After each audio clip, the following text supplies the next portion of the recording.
Hey friends, I'm Jenny Meyer, and you're listening to the Rooted Truth podcast, where we look at the world through a biblical lens. We talk about real life, biblical truth, and how to walk with Jesus through it all. Be sure to follow me on social at Jenny Meyer and at The Rooted Truth. Also, be sure to subscribe to the members-only all-exclusive episodes on the Rooted Truth podcast by going to www.therootedtruth.com. Now let's get started. Hey everyone, welcome back to the podcast. We are so excited for this live conversation today. Lori and I are going to be chatting with Jeremy Slayden all about C.I. Schofield, also known as Cyrus Schofield. He has ties to John Nelson Darby, dispensationalism. So we're going to dive into kind of his past in this. I'm excited for this conversation. I think it's going to be so good. It fills in a lot of missing pieces. For sure. But as we go through this, one thing that I just really want you guys to keep in mind is that regardless of what happened and how it came about and the reference Bible, like the questions that we always hear, can we believe the Bible? Is it true? It's man-made, all this sort of stuff. And I just want to address this before we start. And just like, these are the truths that I come back to every time I hear that the world has lied about everything. So his word repeatedly says it's unchanging. It's forever. It's everlasting to everlasting. And so if he's in charge, he's going to keep it written the way that he wants it to. The second thing that I always remember is that it never contradicts itself, ever, which is, I mean, unheard of. I completely guarantee that it would be altered, and contradict itself time and time again. You like literally can't even go into a bookstore and pull like two psychology books off the shelf and have them say the same thing because nobody agrees that much. So the fact that it's over 1,500 years and that many authors, it's not even possible.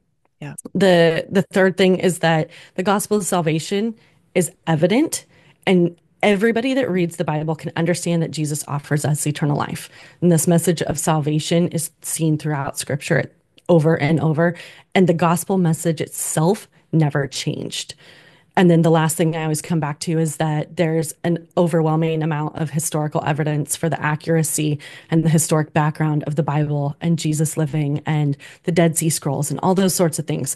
So I want you guys to keep those front and foremost as we go through this, because sometimes those are the questions that come up and we hear that a lot. And so just remember those as we go through, but we're really excited for this conversation to fill in missing pieces that we were never taught. And so that's where we've been having a lot of fun.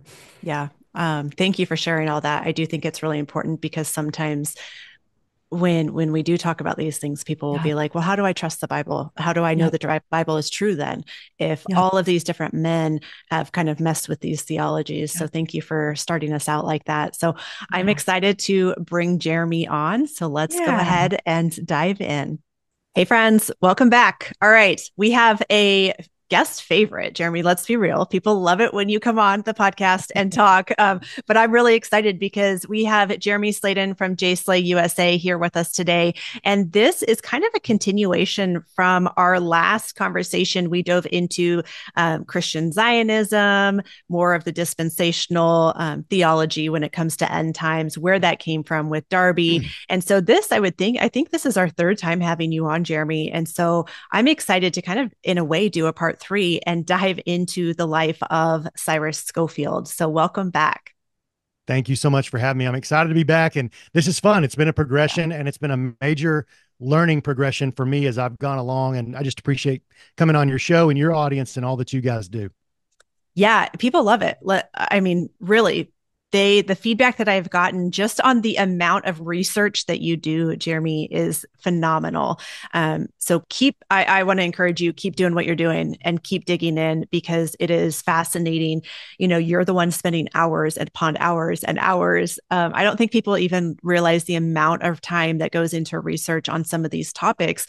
And I think God has you doing this right now in this time for a reason, because there is a big push, like we've talked about in the past, for this dispensational theology of the rapture is coming anytime. We're going to be pulled out of here. There's the Antichrist is going to stand in the third temple, all of these things, but really digging into where did this come from? Where did this end time theology come from, this eschatology? And how did it get so prevalent in America, because I can tell you in other countries, they don't hold to this like we do here in the Western civilization. So when it comes to the church, so you have recently published an article on Cyrus Schofield. So I want to dive into that. And I mean, as always, it's going to be a fun conversation between the three of us, and we'll just have a good time. So, we've talked at length about this offline too. So I'm excited to kind of pull that into this. So where should we get started today? Well, let's start with a moment talking about research. As anybody's exploring these topics, which can be highly inflammatory, it can be very controversial. There is it's really easy to hit the copy and paste because you read something on a website and it seems like, ooh, this is a juicy tidbit about Darby or about Cyrus Schofield. I'm going to put that in my article. And that article that you pulled from may not have even been properly sourced. They may have made it up, or it may be partially correct. The reason that the research becomes important is if you're ever going to truly make a dent, you don't want all of your hard work to fall flat on its face, because the first real researcher that comes around and is trying to debunk you absolutely can find 2 or 3 things or maybe 10 things and debunk you. Even if you're right 90% of the time, it doesn't take much. So it was important to me, and I'm actually working on my professional bibliography for this article, just so anybody that wants to go in and say, oh, okay, I want to know where in the Jerusalem Post in 1983, volume 7, that this, Israeli IDF general said this, then they can actually find it. So if we're going to, like I said, make a dent in redirecting, reframing people's eschatology, I mean, that's a tall order. You have to be accurate. So I didn't think I was a researcher. I thought I was more of a host and a presenter and a showman, maybe, but I found that God has given me a love to actually dig in and do the hard work. So I think it's a good point to be made. Yeah, no, I love it. Yeah, and it's so true. Important. Yeah. And I think that comes with all of us and the stuff that we do, like digging in and researching and realizing it's a love for the truth. Yes. Like you really want to know what happened and where it came from and how everything connects. And so that part of it totally makes sense. Yeah. And there becomes a joy in discovering, like, wow, this nugget that I was suspecting might be true actually is. And here's the proof of it. So anybody that does go to my article, which you can find, I hope we put all 3 links for all 3 articles in the description. But the bibliographies I'm finding are the hardest thing to do because there's a professional way to go about it and all that. So it is a work in progress. They're coming. I do have all the sources. I just don't have them linked yet to those specific lines in the article. Yeah. Perfect. Yeah. That takes a lot of work. Let me tell you that it absolutely does. I should have done it as I went along instead of waiting until exactly. Yes. And so I know on your article, Jeremy, you had a personal note for your readers, and I actually want to have you read that because I think it's important before we dive into this topic. If you feel comfortable doing that. I'm happy to read it. I think it's important as well. So I would like to emphasize that all men fall short of the glory of God. I did not write this article to condemn a dead man for his sins, but we should consider the Apostle Paul, whom God transformed into a powerful instrument to spread the gospel. Paul had once persecuted Christians. He was killing them, overseeing their deaths, which is a far graver offense than anything you will hear or read about Cyrus Schofield. But when God chose Paul, he openly acknowledged his past. He didn't hide from it. He didn't deny it. And he did not receive protection from a Christian industrial complex that wanted to protect his reputation. In fact, because of who he was, made his message of the gospel so much more powerful of the profound change that Christ could bring in someone's life. So when looking at Schofield, as we dig in, you got to ask yourself the question, why are they trying to cover for this man? Yeah, no, I thought that was so interesting. And especially that's your testimony, what your change was. And when you had sent us, this article, there's so much hidden. There's no testimony there. You're losing it. Well, he did something a lot of little kids do. When like a kid has done something really wrong and you've caught them in it and they don't know that you know. They'll sometimes make up something else that's bad that they didn't actually do. So there's really no evidence of it, but like, okay, like, yeah, I'm sorry I did that, but it's actually not. He claimed that he was a alcoholic. Now he might have been. There's no real evidence of it, other than at one of his conversion accounts, he claimed that God rescued him from the demon rum, from alcoholism, and then you'll never hear about alcoholism the rest of his life. It could be a miraculous work of God rescuing him from something he was doing wrong. However, there are so many things: fraudulent activities, forgery, defrauding his family members out of money, lying about his service with the Confederacy, all this, even leaving his abandoning his first wife and family, two daughters. He never comes clean about all those other things. So it makes you wonder, did he make up this story to present a reality that wasn't actually the reality of his life? Very true. Very true. And so as we're going to talk about Cyrus Schofield, if you are listening, I just want to give this preface. If you are listening to this and you're like, oh, who is this guy? Who is Cyrus Schofield? Go back and listen. I will also link the past 2 episodes that we have done with Jeremy on this topic. But this, like, as far as dispensational ideas go, they were not historic, like the historical view of the early church. Is that right? I know we've talked about that before, but kind of just doing a little bit of background before we get into his life. It's not what the early church believed, even in the Americas. Yeah. Is that correct? That is correct, but that is a controversial statement in and of itself, because even me, if it was 4 years ago and you came to me and told me that American support for Israel, or Israel coming back and rebuilding a third temple, has not historically been a part of Christian theology, I would have said, you're dead wrong. It's in the Bible. It's in the Bible. The truth is, that's just what had been taught, repeated. That's what the novel Left Behind were about, and the movies and all that stuff. So all those layers made me believe my interpretation of Scripture was that was so.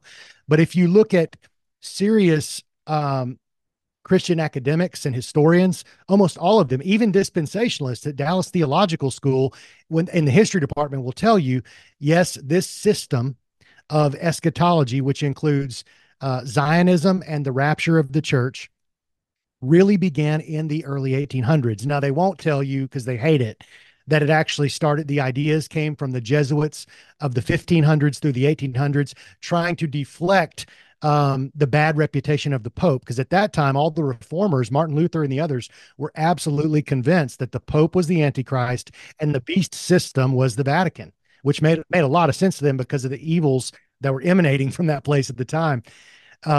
But yes, the dispensationalists and the non-dispensationalists that know what they're talking about and know the history are convinced. They'll usually credit Darby. It's a mixture of Manuel Lacunza, Edward Irving, and Darby, all in the late 1700s to the early 1800s. And it's an amazing story. My second article's on Darby. Then we get into Schofield. The reason I think Schofield is so important is because in the early 1900s in the American church, and I really had to research this, the average Christian on the street who was sold out to Christ did not understand the concept of Zionism. They weren't worried about what was going on with a potential future Israel or third temple. It wasn't what they were being taught about. They weren't even talking. They didn't know about the rapture. That was something that was introduced specifically. There were a few men, to name a couple, William Blackstone, James H. Brooks, Darby, obviously from Europe. But Darby was introducing this to James H. Brooks in St. Louis, and it just so happened that once Schofield converted in 1879, he began under the tutelage of James H. Brooks, who was often hosting Darby in his own pulpit in St. Louis. So I say all that to say this: the conduit of dispensational belief, all the Christian Zionism we see, is coming through one man and his reference Bible, his work. And his work was way more popular than he became a popular Christian celebrity before he died, but his work, the Schofield Reference Bible and all of its editions, affected Bible schools and theological schools across this country to this day. Yeah. And wasn't he, maybe we'll get into this. He started Dallas Theological Seminary, right? He didn't initially. He didn't. Yes, he was with, I believe it was called like Dallas Congregational Theological. Okay, it had right. some name. That's right. And then his, Padawan learner was a guy named Louis Sperry Schaefer. And I think that Louis Sperry Schaefer was a great man of God, but his biggest mentor was Cyrus Schofield. And you got to imagine, he was a teen and in his early 20s when the Schofield Bible became all the rage, and Schofield laid his hands on Schaefer and said, I want you to begin the Dallas Theological School. And he did. He began it. So, of course, that Bible became part and parcel with the curriculum. And I mean, from that school is a who's who in America of major evangelical Christian pastors, again, to this day. So the effects have been incredible. Well, and I just want to say too that just as a point of reference for anyone that hasn't listened to the past episodes, that Schofield's reference Bible, just to give you an idea of how popular it was, it exceeded 2 million copies by the end of World War II. So this was predominantly everywhere. Like it wasn't this like small thing that was happening. It was everywhere at this point, and it's what grew and continued to grow. Yeah, 2 million by the end of World War II. And quickly after that, when the revision came out after 1948, 10 million. Yeah. And it's not so, and to me, 10 million, sure, that's a lot of books. That's a bestseller. It's not so much though, the number is where those books were placed.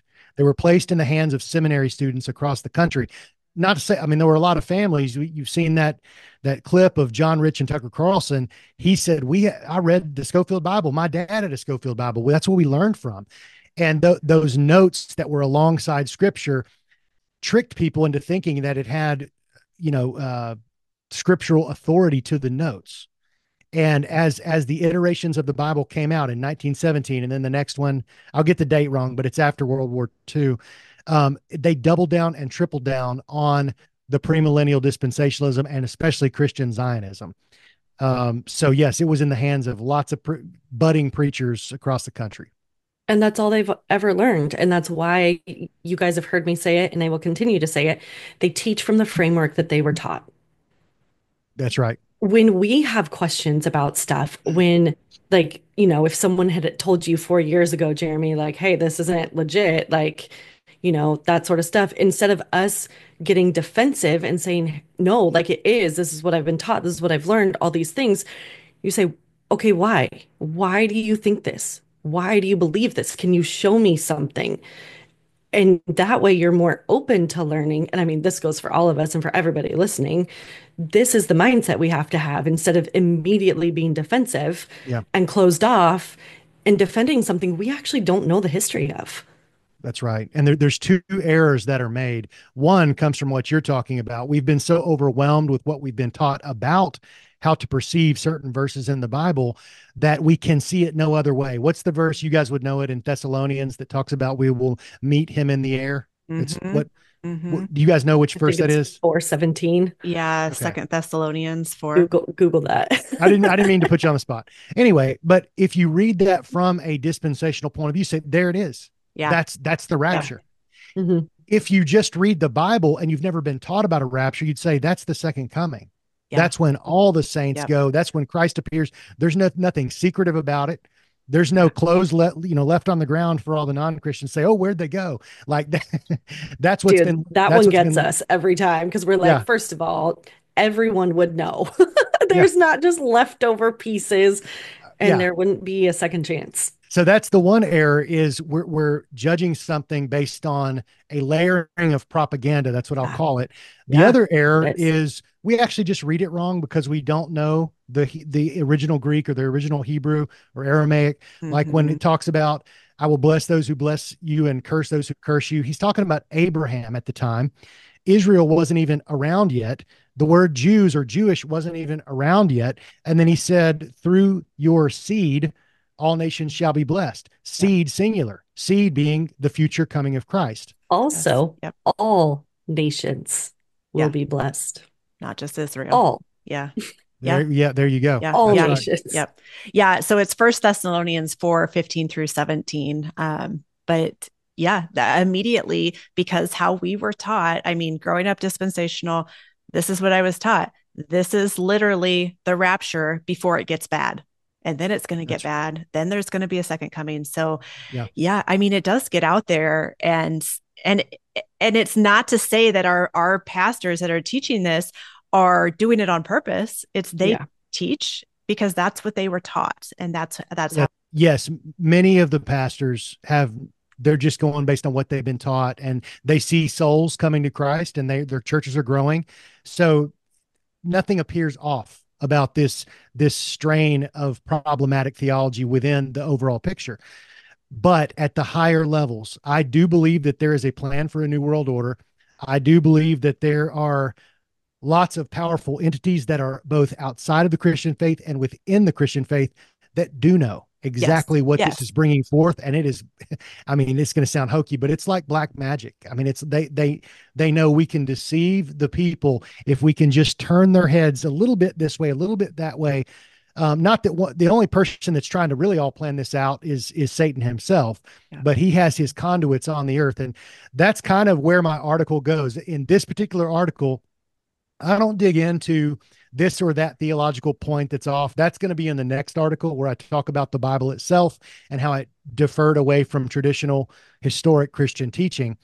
This one talks about, can we really separate a man from his work? Like, does the character of the man hold any bearing no matter how bad it is? And also, was his work guided by the hand of God or guided by secular outside influences? And that's the part I've got to say where I was floored as I did this research. And you hear a lot of things about Schofield with, New World Order and Talmudic Jewish influences and all this stuff. It's true. Yeah. Yeah. Yeah. Reading this article, I was like, whoa. Yeah. Yeah. There's a lot here that, I mean, obviously that we've never heard, that we've never learned. So, great job putting this together because it's very eye-opening. Mm-hmm. It is. So let's, maybe start in before his supposed conversion, right? That was in 1879. What did you find about Schofield as a person? Because that did shock me too. I was like, wow, like if all this is true. Well, first I'll say, it makes me sad because you read about, there's not much about his early life, but here's this boy. His mom dies a couple months after having him, I think due to complications in childbirth. They own a lumber yard. They're not wealthy. It's in Michigan. And he's known as a voracious reader. He was, for all intents and purposes, a bright young kid that loved to read. That's what we know. Then he goes and visits his sister in Tennessee. Now, later on, he would claim that he grew up in Tennessee. His family had roots in Tennessee. It's actually not the case. He just wanted the reputation of a Southern preacher. He joins the Confederacy. And within a year, he asks for his release. It's granted to him. And let me pull up my notes real quick because there's a few things I just want to hit as bullet points, and you guys can ask me what you're interested in. So it's not long before, after he's released from the Confederacy, he disappears for 5 years, which is a common theme in his life, even after he becomes a minister. He disappears for 5 years. Then he reappears in St. Louis. He lives with his wealthy sister and brother-in-law, and quickly he teams up with this guy. Is it John Irving? Oh, now I'm forgetting. Ingalls, John Ingalls. Yes, John Ingalls. And Ingalls and him kind of team up. They're helping each other. Ingalls recommends to President Ulysses Grant that he should become the district attorney, the federal district attorney for Kansas. And at 29 years old, he is given that position. Well, all of a sudden, this news starts coming out that he's been getting railroad money through bribes to keep this former senator from having to have to appear in trial, and that he and Ingalls were splitting the money. So that news comes out in some papers, and then he requests his resignation from President Grant, and and it's given to him. So he's no longer a DA. And then all of a sudden, all the news stories go away. So it's kind of like they had to cover something up there, right? Quickly. Like, hush, hush. All of a sudden, he disappears again, I believe. Let me make sure I'm right in the timeline here. All right. So he was a schemer and a known fraudster until his conversion. He was caught in the bribery blackmail scandal scheme that I just described. He then abandons his first wife and 2 daughters. He's sent to prison for forgery, and he did that multiple times. And by the way, I have the newspaper clippings of all of this stuff because they used to, that was a big deal back then. A former DA is now convicted of these like minor crimes. So they were reporting on it. Not like today, right? They weren't silenced as much. Yeah. Yeah, that's exactly right. But at a larger level, his story was silenced. It never really got outside of Kansas or maybe local papers in St. Louis. Once he became a pastor, it was always shut down. He began to hide out in Wisconsin. He was staying in hotels he had 2 aliases. I've only got one listed. The one that I wrote down was Charles Ingerson. He defrauded his mother-in-law out of $1,300. Which is a lot back then. That's a lot of money back then. I hadn't done the math on it, but you're talking tens of thousands of dollars. And it was always, that's where the word con man comes from, is confidence man. And the newspapers would describe him as a confidence man. He knew how to build people's confidence in him quickly, and then he would use it and run off. He'd get their money and run. So that's kind of before his conversion. There's probably things I've missed there, but that's a brief overview. Well, and so then how old was he at his conversion? And then that in itself, I was like, how do you have three different stories? How does this not line up? Like, if you're going to lie, at least get that lie correct, you know? It's pretty amazing. Yeah, I believe he was between 36 and 39. I'd have to go back to my article. Okay. But yeah, he had three contradictory stories. The first one was supposedly in his law office in St. Louis. So I talked about Wisconsin and all that. He actually spent 6 months in jail after he was caught in Wisconsin. The St. Louis chief of police came up and got him, brings him back to jail. So keep that in mind. The first story he tells later to his biographer, which that's a big part of his legacy, is his biographer. He told him that he was saved in his law office that he shared with his partner, Tom McFeeters, and then McFeeters led him to Christ. And that's where he came clean about his alcoholism and all that. And again, the alcoholism thing may be true, but it seems like an easy scapegoat of, oh yeah, I was this and now I became this. That way I don't have to tell you the real story of who I am. It redirects. It doesn't have the forgery. It doesn't have like the family abandonment. It doesn't have all these other things. It's like, this is what we'll focus on. Yeah. And you don't have to go back and apologize for anything. You don't have to go back and, recompensate people for the money you stole. None of that. So that's the first story. Now about that story, he wasn't a member of the bar in St. Louis. So why would he have a law office? And second, there's no record of him ever having a law office in St. Louis. So could be true. That could be a real story, but the facts aren't supporting it very well. The second story is that it was a jailhouse conversion. So while he was in prison for those 6 months, there was a mission group of ladies that would come and visit the prison and talk about Jesus and their faith. And that is where he came clean about his alcoholism and he got saved. The third came to light more recently, and it was like the Southeastern Seminary Archives director that found it. He found it in one of Scofield's, I think it's the Central American Mission that Schofield founded. And it was a real letter from a missionary that worked alongside Schofield. And the missionary was writing to Schofield, and this was like in 1920, the year before he died, writing Schofield a letter. And it was a warm, glowing letter. He said, "I'll never forget your public testimony of how you became a Christian in the presence of James H. Brooks or D.L. Moody, one of the two, on like Walnut Street." I know I'm getting the street wrong, but it was some road in some environment or way that had nothing to do with the prior two scenarios that I just told you. So that means he was also tricking the people he was talking to, that this missionary was in the presence of. Why would you do that? Yeah. Yeah. It's sketchy. I mean, I tend to lean towards like it probably happened in the jail cell. But that's just me, right? If it happened at all. Exactly. Yeah. Very true. Because here's to me where it gets really fishy, and then I'll let you ask the questions, is he not only becomes a Christian, but immediately enters the ministry. Now, I understand people who are on fire right after they get saved, they want to meet with their pastor. He's drawn into a small circle of young men that a St. Louis pastor named James H. Brooks was mentoring, both in terms of the gospel and their faith and in terms of the tenets of dispensationalism. Now, really strange. Now, this could just be happenstance, but that is the one city in the whole country that John Darby had targeted for his particular spread of his dispensational ideas. And it is known that Brooks liked Darby so much, he would have him be a guest pastor and come preach at Brooks's pulpit in St. Louis. So Schofield was being mentored by him. Later, Schofield would go on to write that he is the greatest theologian of our present age. And other scholars that have looked at both men's works, Darby and Schofield, and said not only did he respect Darby, Schofield respecting Darby, he also like plagiarized ideas, entire phrases and paragraphs from his own works. So people that try to create a disconnect between those two men, just like the Dallas Theological School really wants to separate Darby from Schofield because they know some about Darby's past. So they want Schofield to be more of a under the tutelage of these American pastors like Moody. Truth is, he was directly influenced by Darby. All right, Darby.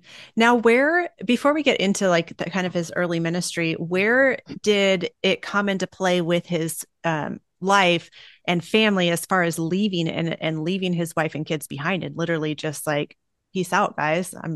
I'm gone. Yeah.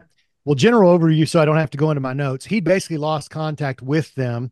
He became a minister really quickly. Mm-hmm. So he did some like James Moody, the big famous preacher, and I'm not going to say anything negative about Moody in this entire ever, really.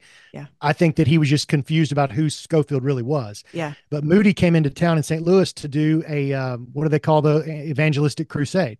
Uh-huh. And they asked Schofield, with his managerial skills of being an attorney and other things, to manage it. And he did. So he learned the inner workings of a major crusade and how those ministry events work. Pretty soon after that, he was invited to pastor a church in St. Louis. And within a year, now this whole time he's married to Leontine Saray, who was the lady he met and married in Atchison, or they moved to Atchison, Kansas before he was back in St. Louis as a preacher. He's still married this whole time. He takes a call from Dallas, First Congregational Church of Dallas, which now in the present day is named Schofield Memorial Church. If you go to Dallas, it's there. Wow. But it takes like a year of an interim basis where they're deciding if he's going to be the full-time preacher. They warm up to him when they find out that he was a Confederate soldier, and he wins them over, and he gets divorced. They authorize him to be the full-time preacher like late one fall. And then that December, he gets the divorce. So the divorce was going on the whole time, but it was from another state. And back then there was no internet. There was nobody going and checking up on records. He just pretended they didn't exist. So December, he just left them, abandoned them. And in my article, you should read what the newspaper in Atchison had to say from the court records of what Leontine and the court was saying about his abandoning them. He's saying he has the means to help them, but he's not giving them anything. He's just straight up abandoned this family. So we get to December, he gets the divorce, and then within 3 months, in March of that next year, he marries a new member of his congregation, Hetty Van Wart. So, and she remains his wife for the rest of his life. I don't think there's anything strange about this marriage. It doesn't seem, from what I've been able to gather, everything strange is outside of that marriage. Yeah. But yeah, I mean, it happened extremely fast, and I don't have the article's not in front of me, but during that time of the new marriage, becoming a new pastor after being recently divorced and abandoning his 2 daughters, he becomes like the president of all of these different ministries. And he's involved at the YMCA with like mentoring young, talented pastors on how to, preach the gospel. It's way too much for a guy only 3 years out of becoming a Christian at all, if he was. Yeah. No, I read how many different things he was a part of, and I'm like, that's literally not feasible. Yeah. Like for anybody. Yeah. It's not exactly. Like, it didn't even matter that it was only a few years into his like ministry. It was just the sheer amount of it. I'm like, it's not sustainable. Mm-hmm. Yeah. Yeah. No, yeah. Especially for a guy with, a lot of personal issues that are not cleared up at all. Yeah, exactly. So then he actually gives himself like saying that he's a doctor of divinity, right? Yeah, he does. And that it's another sign of, even into his ministry, I can understand like there's some bleed over of your former sinful life as you become, and you got to get rid of some old bad habits. Mm-hmm. But that actually happened a decade later when he's starting to travel around as an itinerant evangelist. He was leaving his own church in Dallas. They had to grant him 5 months per year of vacation because of what he was doing around the country. And You'll see this. I'm not saying that evangelists that do that are bad based on doing that, but I have seen many times pastors who get so inundated with, I got to go over here and do this. I got to go to this country. I got to go to that country, while they have something. Sometimes they're also running from something at home. Yeah. Yeah. And he definitely was doing that. He didn't want to be attached to anything or known too well, in my opinion. But what was the the DD? Yeah. So as he's becoming more popular, not super popular, but he's developing a name.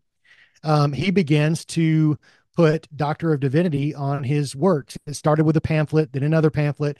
And then in 1909, when he publishes the Bible, it's right there, Doctor of Divinity, Reverend Cyrus I. Schofield, which is it's just sad. I mean, like, Yeah. why would you do that? I mean, James, there's a great book called The Incredible Schofield and His Book. And a lot of my information I got, not all of it, but a lot of it about the inner workings of his life story came from that book. And that was his biography. yeah, it was Right. it was one of the first critical biographies that looked into some of this stuff. But I can't remember what I was going to say, but the Doctor of Divinity came about. He put it on his Bible. Oh, there's a whole chapter called Dr. Schofield and Mr. Moody. And it was comparing these two men of God. One of them who didn't want any titles. He always just asked people to call him Mr. Moody. And he was just super humble. Whereas C.I. Schofield was constantly going for the flagship title, whatever that could be. And there's no record of him receiving this doctorate, right? No. And even one of the historians with the Dallas Theological School, who very much adore might be a strong word at this point, but I mean, it's a historian at the very school that came from his teachings, is saying if there's any record of his education, it's lost and shrouded in mystery. That's so crazy. And they would be the most interested party in finding and proving him right. Yeah, absolutely. They would rather people just forget it. Right. Yeah. Let's not bring this up. And they were able to do that for about 100 years. There were people like Canfield, the guy that wrote that book. I'll pull it up. It's this one. The Incredible Schofield in his book. So there, and I'm not trying to, give away people reading my article. There's a lot of things in my article that are not in the book. Yeah. But that book is a huge help if you want to get into the nitty gritty of every single year. What was Schofield doing? That's a great book for it. Wow. Yeah, no, that's so awesome. What year was that one written versus the one by who wrote his Trumbull? Yeah. The official biography, which plays a huge role in protecting and cementing his legacy as this saint and scholar, was written by Trumbull in 1920. And Trumbull paid a visit to Schofield. And this was like the most well-known religious biographer of the first half of the 20th century. Travels to him, and Schofield basically dictates his own life story to Trumbull. And so it's filled with the same errors that are shown in my article and in his fraudulent Who's Who in America from 1912. He basically just retells the same lies. But if you're not going to look, but what young people did, or anybody that said, I wonder about Schofield, I wonder about who he really was, there's not that much on him, they would be directed to the life of C.I. Schofield by Charles Trumbull, as told by C.I. Schofield. And when I was reading that, I was like, okay, how did he get this glowing biography? Like, who is Trumbull? What connections do they have? Like, where did all of this come from? Because then I was more curious on that side on why it was so glowing. But hearing you say that he said it himself makes perfect sense. Yeah. Trumbull traveled to him. He said it himself. And the thing that they say about Trumbull that was interesting is he was a fact checker. He was a respected journalist. He usually put a lot of effort and rigor into ensuring that what he printed was correct. But in this case, he did none of that. And you can tell by the different quotes that Trumbull says about Schofield in the biography. He's kind of a sycophant. Like he's a huge fan before he even interviews him. It'd be like somebody like, I think Billy Graham's great, but if I were to go and interview Billy Graham, if he was still living, my first thing would be like just a ton of veneration and respect, but I would still want to go back and make sure on different things. I'd want to verify this happened then, this happened then. Trumbull never did that. Okay. Interesting. So he supposedly converts. He leaves his wife and 3 daughters, marries someone else. He's preaching, he's traveling, obviously involved in some fraud. He goes by a different alias at times before all of this. But then tell us a little bit about this Lotos Club in the early 1900s. Yeah, that's where the story gets really Yeah. spicy. So I'm not going to tell you everything because I want people to read the Yep. article. Yep. And I'll be checking the live chat. The Yeah. first 5 people that put in their email address, if you're willing to do that, I will give you a free paid subscription so you can read the whole article, because this right here is where I cut off the paid. There's a paywall here because I think this is where the stuff just gets crazy. Yeah. Is it okay, Jenny, if I just read a couple paragraphs? Absolutely. Okay. So this is not read. I'm just saying this part. Schofield, out of nowhere in 1901, right after he publicly tells his friend Arno Gaebelin, they were doing a prophecy conference. And it was actually his first prophecy conference that he and Arno Gaebelin, who became the chief editor of his Bible later, they came up with this one. It was right after Moody died, right after James Brooks died. There was a vacuum in that community. So they're doing this conference in New York. And one night, Schofield tells Gaebelin, I want to do my own reference Bible that has a somewhat new thing. It had been done before, but I want to put my own dispensational notes at the bottom and my own headings above the paragraphs so people can more easily understand the hard parts of the Bible. And Gaebelin said, this is great. Well, we don't really know what happens in the next couple months, other than that conference ends a couple months later. Schofield gets a phone call. He's going to become a member of the Lotos Club, not the Lotus, but Lotos Club, Okay. which was a secular, kind of an artsy fartsy, literary club, but it was for people who were actors, and some of them were politicians. There were, like, the U.S. ambassador to Britain was a part of it when Schofield was invited. Mark Twain was in it. Henry Rockefeller was not in it, or not Henry. Nelson Rockefeller, I believe, is who it was at the time. Maybe I'm wrong. One of the Rockefellers was going there all the time for honorary dinners, even though he wasn't a member. So you've got these, like, movers and shakers at an international level that are a part of this thing that really aren't religious. There wasn't really any other pastors ever admitted to the Lotos Club, especially up to that time. And here Cyrus Schofield gets an invite and was sponsored by 2 members that we have no recollection, no history on why they would want to do this. And the powerful attorney, Samuel Untermeyer, this Jewish Zionist attorney, is the one who gives him a seat on the I think it's called the literary committee of the Lotos Club. Now, this makes sense. Even though Untermeyer didn't have an interest in what Schofield was doing, they weren't of the same religion, he wouldn't have appreciated any of Schofield's pamphlets. I mean, we're talking, Mark Twain is a part of this thing. And all that Schofield's ever written is these little, sectarian pamphlets. And all of a sudden, he's on this committee. Well, the Zionism played a huge role in that, because Untermeyer and others, I believe, knew we've got to get this dispensational Zionist message out to the American people, because the American church at that time was already probably the most powerful church in the world in terms of money and in terms of the movement of the masses, the way that people were thinking. And Zionism was not even on the radar. And getting the Jewish people back into Palestine to reclaim it as their own land, a rebuilding of the third temple, even the rapture, another part of dispensationalism, not on anybody's lips except for a few people like Darby Brooks, William Blackstone, who he's got his own kind of thing, but he was tied in with Theodore Herzl and others, so he was a powerful figure, and Schofield. In my mind, here's what was happening, and this is conjecture because I can't prove this. Yeah. I think that they had blackmail on Schofield. Obviously, he had plenty to be blackmailed over. Like, hey, you're a minister, you're growing in popularity, we can expose you at any time. Yeah. If you don't do what we want you to do, we will expose you.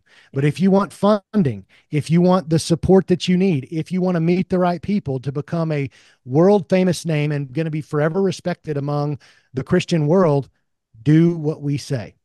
And they'd already found a dispensational guy that they could blackmail, they could control, who wanted self-promotion at the expense of his integrity. And they found him. It was Cyrus Schofield. That's what I think happened. I think it makes total sense. There's just no letters that I can find that actually say that. Yeah. But it does make sense, though. Yeah. Knowing what we know about government and how everything operates today, it makes perfect sense. Right. And, there may have been letters, but they're going to destroy those things. Just like, we're going to release the JFK files. Okay, great. Even if Trump releases the JFK files, who's to say that those are really all the files? They can just tell everybody that. Yeah. So I think there could have been a lot of that. So I'll let you guys take it from here. I mean, that's the Lotos Club was an amazing thing. And at that moment is when he started traveling internationally and all of that. Okay. Well, so then tell us about how, because we know that he went to Switzerland too. Was Yeah. that after these connections are made and they're like, hey, we're going to put some of this stuff in place and get this stuff running? And so he goes to Switzerland for months, maybe over a year. Yeah. That's kind of right. He gets his first publicly known trip to Europe financed. And the thing is, he was a flighty kind of guy. He didn't like the rigors of really buckling down and doing scholarly work. So it Mhm. was tough for him to get anything done. And he reasoned with his backers and said, hey, I need uninterrupted study and work, and I have a vision for my scholarship. I need to go over to Europe. So he goes. Now, that was in 1904 that he goes. Okay. He goes to London first. And one of the first people, and I'm skipping a little bit here, you can get in the article. One of the first people that he's introduced to meet is the head of publishing for Oxford University Press, the most prestigious publisher in the world back then and to this day. Yeah. They It's had like, how does never, that happen? well, there's one reason. Because Henry Froude, who was the head of the Oxford University Press, who, if you look up his biographies, they even say very little is known of this man other than he is of the members of those who call themselves the exclusives, the exclusive brethren. So Yeah. John Nelson Darby, we're back to him. Yep. So Cyrus goes over to London and he meets with the head of Oxford Press, who is an exclusive brethren, which would have been the hardest of the hardcore dispensationalists under Darby. There were still the Plymouth Brethren, but to be a member of Darby's exclusives mean you can never question Darby. So I mean, that connection alone is just insane. yeah, so if you're trying to create a disconnect between Darby and Schofield, you simply cannot You do it. just can't. Yeah. Oh, and that's the other thing. The three main funders that we know of that came to light, I don't have them in front of me, but it's like Frederick Fitch, Alwyn P. Ball, and one other. They were all in New York, which is where the Lotos Club was. We don't have any records of anything else Schofield ever did with them, but they were all members of Plymouth Brethren congregations in New York, which again, tiny little sect. So I think what we're seeing happen here is it wasn't a broad swath of Christian support that was helping Schofield do this. It was very small interested groups like powerful Jewish Zionists out of New York mostly, and Plymouth Brethren out of New York and London. Now, interestingly enough, I said that was the first public trip that he made over to Europe. However, when he was speaking at the Moody Bible Institute in 1903, he talked about how he often visited the Horse Guards in London, which is the headquarters of the British Army. That's all he said. Now, why would he be going to London to the headquarters of the British Army? I can't answer that question. I could do a lot of speculation and try to connect dots. There's now, if this is all a plan, then there's plenty of reason for him to be there. Mm-hmm. Mm-hmm. So, Lori, you mentioned Switzerland. That's where it takes another turn, but I'm going to give my voice a rest for a minute. Yeah. What do you guys think right now? I mean, I think this is so important for people to know and Yeah. understand Yep. Yep. this history and this background and the context of where all of this comes from. It wasn't rooted in anything from the early church, and it has the same timelines of things that we've talked about before, and it has a particular interest with money that backed it. Yep. Yep. And Absolutely. the connection, I mean, the whole thing with the exclusive brethren, the connection to Darby, I think is huge. Did he, just to clarify, for myself, because sometimes all of this gets jumbled in my head, but he knew Darby in the United States prior to going Yeah. to London. Okay. Yeah. Yeah. Yeah. He called him the greatest theologian of our That's present right. age. And, Yep. and it was in St. Louis, remember, That's where right. Darby That's would right. come and preach. Okay. So yeah, the three men who were kind of that nucleus of this was James H. Brooks. You had kind of like Darby, the grandfather. Yep. James H. Brooks was the younger, pastor in St. Louis that was loving Darby. And then Schofield was the young guy that had just come along at the right time. Yeah. And so now, hey, I'm in London that I didn't Yeah. pay for, right? I got there by some miraculous events. Yes. And now I have a connection to the head publisher at Oxford Press, and he That's is a right. member of this exclusive club through Darby. Yes. And there's a common theme in Schofield's life. that goes back to his early days. Remember, we talked about there were two separate times where for 5 years he kind of fell off the map. Yeah. Well, after he becomes a pastor, he can't do that anymore. So what he does is he gets sick. He always talked about in his letters, I've fallen ill. I'm going to be at the Lotos Club for 5 months, or I've fallen ill. I need to go, get fresh air in Switzerland. So while after he's in London for 2 months, by all accounts, no one disputes this. He goes to Switzerland for at least 7 months in Montreux, Switzerland, which is in the southern part. And I've Google mapped the heck out of this to know like where all these places are. So he goes to Montreux, Switzerland. Now, why? Why would he need to go there? The friendly answer is it's a great place to clear your head. It's beautiful. It's quiet. It's serene. Okay, fair enough. But the only scriptural or scholarly reason is that's where John Calvin's library is, not in Montreux, but just in Switzerland. But John Calvin would have disagreed with almost all of Scofield's theology. So that doesn't make sense. And I started thinking, the most powerful movement, like the head of, I guess we'll call it the head of the snake. People hate me for this, of the entire Jewish Zionist movement in all of the world was at that time the World Zionist Congress. And it was held in Basel, Switzerland. And it was held, the seventh Zionist conference was held in Basel, Switzerland in 1905. Well, guess what year Schofield was in Montreux, Switzerland? 1905. 1905. Now, I don't have any evidence that he attended that Congress. I did look up. It's hard to find records of who was at the Congress. I was able to nail down that two of Untermeyer's close contacts, Rabbi Samuel Wise and Jacob de Haas, who were two big major New York Jewish Zionists and movers and shakers who were friends with Untermeyer. They were there. Untermeyer obviously knew Schofield really well. He was there. So why wouldn't they get together and discuss things? That was also the conference. That 1905 Seventh Congress was the one where they landed on, okay, Palestine is going to be where all the Jews go. Now, that was always kind of whispered about it. People will say, no, that's where they always were supposed to go biblically. No, they were actually talking about Uganda very seriously up to that point. That's the Congress that changed it. And William Blackstone, who I mentioned earlier, he was a confidant of Herzl. Now, William Blackstone was a great minister, not saying anything negative about him. He was a very strong Zionist dispensationalist. He was also one that was trying to get Theodor Herzl to make it Palestine for the future home of the Jewish state of Israel. So a ton happening right there, all at the same time. Oh, and I'll say one other thing. I said it's really confusing. So apparently in Switzerland, he fell ill, right? He always gets ill when he doesn't want you to know what's going on. And his wife, apparently Hetty, was doing all this work on these huge cardboard pieces, posting a little page of the Bible in the middle so that Schofield could make his marginal notes all around the pages, which, okay, that makes sense. The church accounts from Dallas Congregational Church say that Cyrus came home that summer of 1905.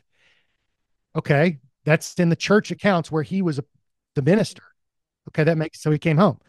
Trumbull, his biographer, who he dictated to, said he stayed over there in Switzerland for like 16 months until well into 1906. Also, there was a biographer of Dallas that was, what's the word? Basically given like one of those big coffee table books he was making. It's like, here's the famous people from Dallas. Schofield was one of them. And he talked about how Schofield, while over there until 1906, which again, way more than 7 months, visited the Holy Land to get a firsthand view of make scripture come alive. Could have happened. I can't find any other sources that confirm that, but that is from Schofield's era, written while he was still alive. So just very, very interesting stuff. And, there's a lot of, contradictory accounts. Why is it that his own church said he came back? Mm-hmm. And why is it that his main biographer said that he stayed? I don't know if it matters, but I do know that he did not want people to know really where he was. What he was doing, where he was. Yeah. I mean, maybe he was supposed to originally come back then, and that's what the church recorded. And then they just never updated it because he didn't want them to. Well, he was the head pastor, so he could make his own notes. Yeah. He could have said, for future reference, I want people to think I was back, so they wouldn't know that I was at the Zionist conference or Congress and looking into my time in the Holy Land. I mean, who knows? Yeah. Yeah. It is just all interesting how it ties back to the money, like the like who's who, right? All of that. And so then he was published by the Oxford Press, like his Yep. Schofield Reference Bible. When did that come out again? Came out in 1909. It was a beautiful piece of work. Henry Froud really, I read up on Froud.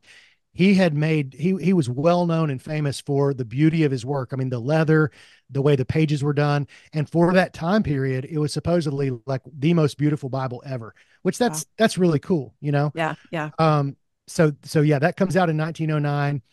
And they actually, the only two signatures on the contract, and I think this is worth saying, Oxford University Press had never published an American author ever. Mm, It's wow. so crazy. And this was like Schofield's first book. Yeah. So And it's you're not just, tackling a small book. yeah, It's the Bible with ex- your notes. exactly. Like, Exactly. And when he signed the contract to do it, now that's the date of publishing was 1909. Okay. And they actually created a New York branch just to publish this Bible. The date of the contract being signed was 1907. Now, I don't know about, world international book contracts out of the Oxford University Press, how that was normally done, but the only two signatures on the contract were Cyrus Schofield and Henry Froud. So again, very small nucleus of people mhm. making things happen here. And when they signed the contract, all Schofield had when he signed it in 1907 was a big box full of notes.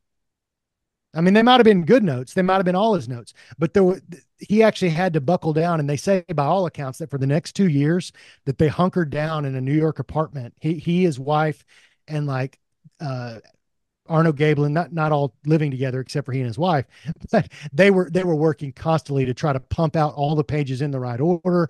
So I'm sure they did some real work here. Um, but yeah, then it gets published in 1909 by the first book out of this American branch.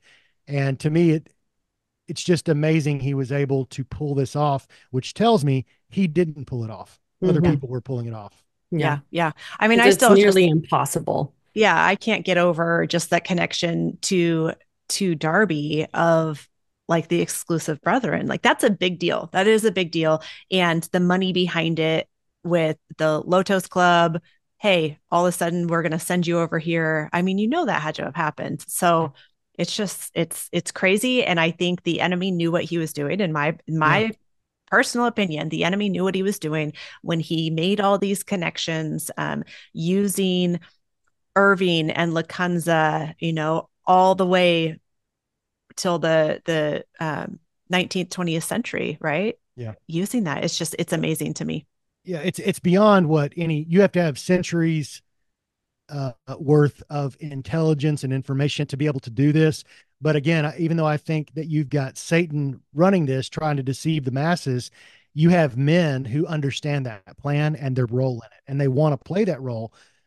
Schofield had no chance at becoming the world famous, respected Christian celebrity that he became had all this not happened for him.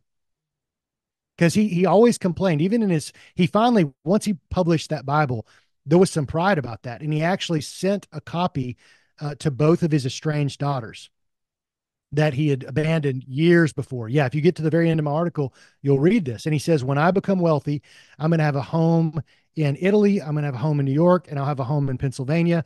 And he's like, but until then, I still suffer from my Schofield-itis, which was his self-deprecating term for being poor. He said, I've always been poor. I've never made any money. Well, turns out we have the receipts, we have the records of his publishing royalties from the Oxford University Press. Now, they weren't, in my mind, fantastic. He was, you got to look back. He was getting like 15,000, then 17,000, then 19,000. I mean, it was growing every year. But we don't have the records of all of the other American publishing companies that began to also publish the manuscripts from him as study notes, guides, all this other stuff.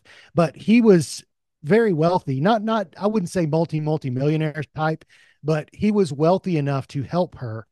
And he said, once I get cured of my Schofielditis, I'll be able to help you and ease your current situation. So whatever was going on with her wasn't good, but he wasn't really helping. He just wanted to say, look at what your dad did with this Bible. Mhm. Yeah.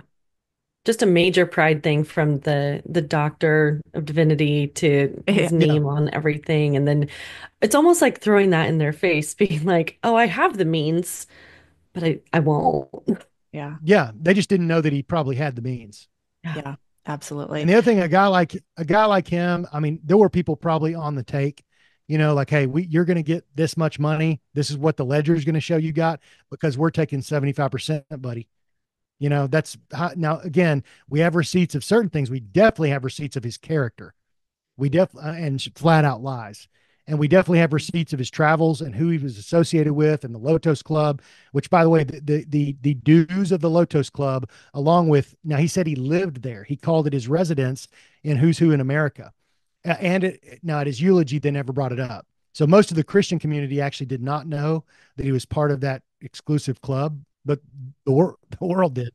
Where was I going with that? I lost my train of thought. Just the amount that it costs to be a Oh part of yeah. Be that. in the club. It was, now people say, oh, it was more than his salary. It actually wasn't. But once you add up, and I did the figuring on this, I looked up what, if you ate like lunches there for half the days of the year, dinners there for a third of the days of the year. I looked up all this. Look, and the initial dues and the yearly like tuition to be a part of it, it comes out to like $1,150, which was equal to the salary he was making at this. It's called the Northfield Church, which is where he was when he first got it admitted. But no pastor in a church in Pennsylvania making $1,000 a year is going to go sign on and pay $1,000 to live at this club in New York. But he did. He was able to. And when you look into one more thing I'll say, when you look into Untermeyer, Samuel Untermeyer, I didn't say much on him. He was a part of establishing the American Jewish Congress and the Federal Reserve Act in Really? 1913. Oh, Yeah. wow. Yeah. Well then, Yeah. How about it? Yeah. dude, that's nuts. I do want to ask you your thoughts on this portion though, because okay, so he's traveling all over. He's kind of pastoring when he's around. He's writing stuff, but he's at these meetings all the time. He's with this exclusive club. When do you have time to compile these notes? I mean, if you look at a reference Bible, it's not just like a little bit here and there. There's Yeah. connections all over the Bible. So, is it really him doing the work? Yeah. Is it a compilation of people and his name just goes on it? And like, I know that Switzerland probably was time to do some of that stuff, but when is this stuff happening? And is it really all him? No, it's not all him. A lot of people say, including Schofield, that Arno Gaebelin was the prophetic mind. And Gaebelin, Mhm. for all intents and purposes, again, I don't agree with his theology. I do think he was a good man. He had concerns, and I've read this from him. He had concerns about, we need to support Israel, and I'm a dispensationalist. I believe in Zionism, but I'm worried that we're too much about just supporting secular people and not caring about their eternal salvation. I think that's a great question to ask, but that doesn't show up in the notes very well. It's more of a stark separation of God's two covenants, one to the church, one to the people of Israel. They're running parallel, and the church is meant to support God's earthly people, Israel, because we're the heavenly people. Really weird, but that's kind of where it goes if you go into the history. So Gaebelin was a big part. And there was a team. If you look at one of the pictures I've put in the article on the first page of the Bible, when you first open it up, it says like chief editor, Doctor of Divinity, Schofield, then Gaebelin, then it's got like six others. I do think that they did the bulk of the work. Um, and I think that they needed Schofield to kind of be the face and the fall guy Mhm. in I case anything, came out. Well, yeah, because I guarantee you didn't care about them. yeah. It was just like, hey, we have the money. We want, this is what we want done. Mm. We're going to use you to do it. And you would Here's be the another, fault. yes. And they did it after his death. So he dies in 1921. And this is interesting. Oxford, it's not that this is that peculiar because it does happen, but they said, you get the royalties, Schofield, but we have the copyright forever. So we own this Bible, not you. And so when they came out with their final revision way later, again, like well after World War II, I think a couple decades later, and it was the most Zionist of all. This was the first time it was said in a Bible, for a nation to commit the sin of anti-Semitism is evil. Yeah. And the word anti-Semitism is not even in the Bible, but Yeah. that's now in the notes. they still kept it as the Schofield Reference Bible, edited by Doctor of Divinity C.I. Schofield. So they continued to put it on him because he After his death. like Wow. decades after Wow. his death. Wow. That's crazy. So then let's like bring it back to like present day, because I found it very, very interesting. You know, when you go into this Bible being widely spread across the world today, and some of these schools, these Bible schools that embrace it, that teach it, are just like I had no idea, right? And so, like, let's kind of talk a little bit about what back then. Obviously, we know Dallas Theological Seminary, Moody Bible Institute, but some of the newer ones, Liberty University, I had no clue that they were using this and teaching this. What are some other ones that you found? Well, do you have the list I sent you in front of you? Because I Yeah, don't have it. yeah, yeah, What yeah, yeah. You can read them off if you want. I'll say this though, real quickly about any of the, when I say newer ones, that's kind of post 1948. So that's the way I split that up, was my list. Here's what shot up, came to life from Moody and Schofield and Dallas Theological School. That was all pre-Israel becoming a nation. Then there's some that after, like Liberty. It's not that they hand out Schofield Bibles, but the damage of the theology has already been done because it's been imported into their study materials, into the language of things. Now, interestingly enough, Dallas Theological School, now they're the president of the college most recently said we may be backing away from dispensationalism. So they're at the academic level right now. It's not filtered down to the pastors. At the pastoral level and the political level of, Christian Zionism, it's in full force. It's raging right now because of the current war and the way that they see that as signs of the times. But at the academic level, it usually takes 20 years for it to go from here's what our study guides are. What's that? 20 years? Yeah. Yeah. That's how Can we long it takes. speed that up because we have the internet now and we have Yeah. podcasts and things like that? Like, can we We're just doing it. We're doing speed it that today. up? Yeah, we're doing it. Yeah, we do have the ability to do Yeah, that. And I think yeah. what's happened is if it weren't for people like us and researchers that wrote books like this, Mm-hmm. Mhm. the president of Dallas Theological School wouldn't have done enough due diligence to say, maybe we should back away from that. So Dallas Theological is the one who's backing up at the very top. They're wanting to back away yet. Yes. And there's others. Okay. There's been a fracturing between Wow. those that call, there's now within the dispensationalists, Mm-hmm. there's the traditional dispensationalists that are still there, and they're really angry about what's going on. And then there's the progressive dispensationalists who are realizing, okay, there's some really hokey stuff here, and we could be wrong on a lot of things. Maybe we need to soften up our approach. And what they're moving toward is more of a covenant theology of God has an old covenant and a new covenant and a fulfillment through Christ. So they're on their way there. But I think what our job is, even though we don't have the letters behind our name, at least I don't, is do my best to do my due diligence and then put it out there because our words are getting out there, and I think they are making a difference. Yeah, absolutely. So then, I'll just read some of these. Like prior to 1948 would be Moody Bible Institute, Dallas Theological Seminary, Philadelphia College of the Bible, Wheaton College, Western Conservative Baptist Seminary, and then just a few of them from 1948 to present would be Liberty University, Calvary Chapel Bible College, the Masters Seminary, Cornerstone University, Shepherd's Theological Seminary, Tyndale Theological Seminary, Word of Life Bible Institute, Grace School of Theology. It is very interesting that how much it just like saturated. Yeah, and people that don't know the seminary world, all they need to know is this: you pick a big presence pastor right now in America who's either on TV or has a mega church or whatever. They went 99% chance to one of those schools. Yeah. And those who see what we're seeing, and there's been many of them who break with that tradition, they say, I'm no longer a part of that. If they want to break away from it, they won't like necessarily lose their church unless they've built their ministry and written books on the return of the Jews to Israel. And there's so many pastors that have done that, or they're writing all these books about the rapture and dispensational thought. You'll notice they never use the words dispensational, hardly. They rarely use the word Zionism. They use the words like, we unequivocally support Israel. Unequivocally means without question. That's a dangerous thing for another country to know that this country will unquestionably support them. Well, they can get away with murder. They can do anything, right? So just like we saw with COVID in the medical industry, the establishments and all of the doctors locked arms. They said, this is what we've been taught. This is what we believe. We don't question the CDC, and the CDC does not question the WHO, period. And if you do, you're going to become a pariah and an outcast in our community.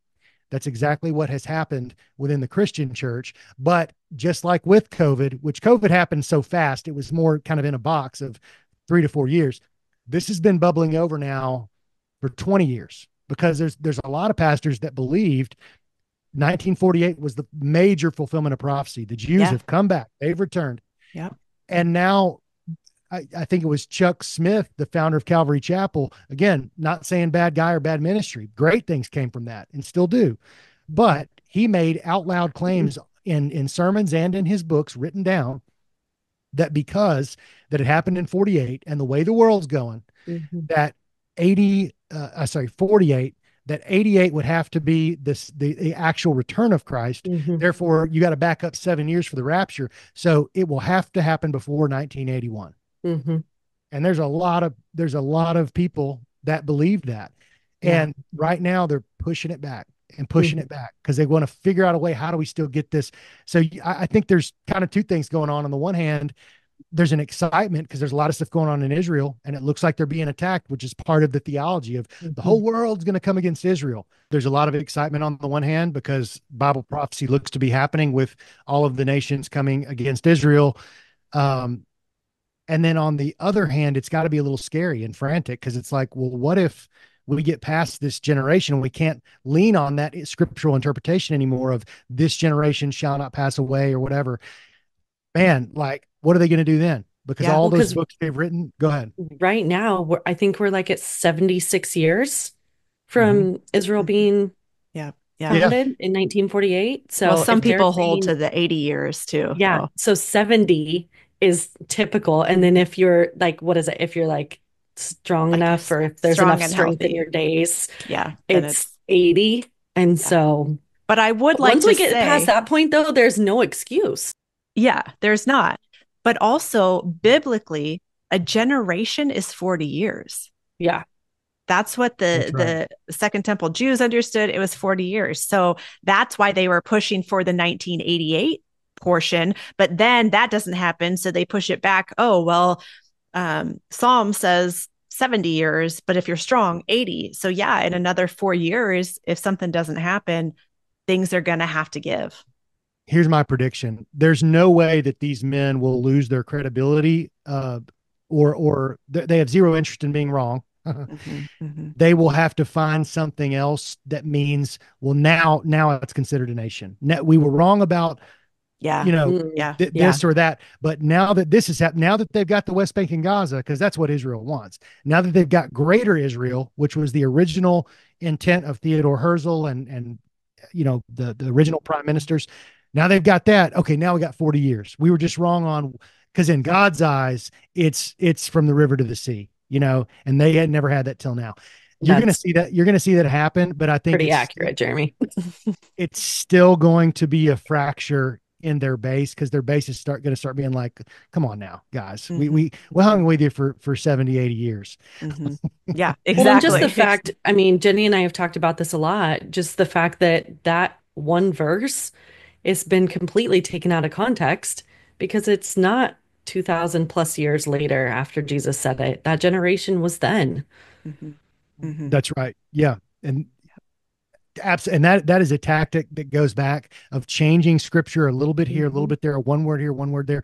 Lakunza did it. Darby did it. Schofield did it. They all had that tactic because you change a word like so to the word then, all of a sudden instead of a adjective of action, it becomes an adjective of time. And anyway, go back and read those articles. Yeah, no, so good. And so maybe let's wrap up with why do you think that it is important to understand where this theology comes from before just diving in with both feet into the dispensational theology? Blindly diving Why in. is it important? Money, mission, and deaths. Money. Our country has already spent for basically these reasons, even from the secular side, over $300 billion of our national taxpayer money has gone to Israel. As of 12 years ago, 300 million of church money, $300 million of church money.